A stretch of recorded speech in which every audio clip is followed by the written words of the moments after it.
RUPP Industries of Mansfield, Ohio leads a growing industry of mini-cycle manufacturers.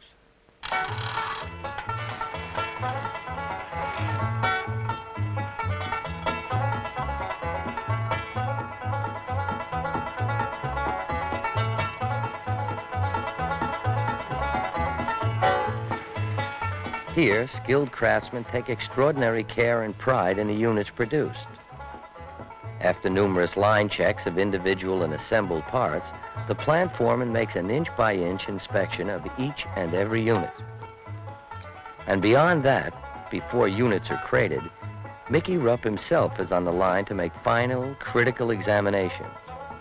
Mickey Rupp, father of the mini-cycle industry, a top-ranking competitor in all motorized track sports, never loses sight of his responsibility. I have some strong feelings about people who drive mini-cycles. I'm concerned about the reliability of cycles. And I'd like to know that a rider can depend on the controls, that they can get a fast and honest answer from brakes, throttle, and handlebars. You have to build in enough toughness so that a cycle can take more abuse than a rider can dish out. Now, when you design a cycle, you look at three things: safety, durability, and performance.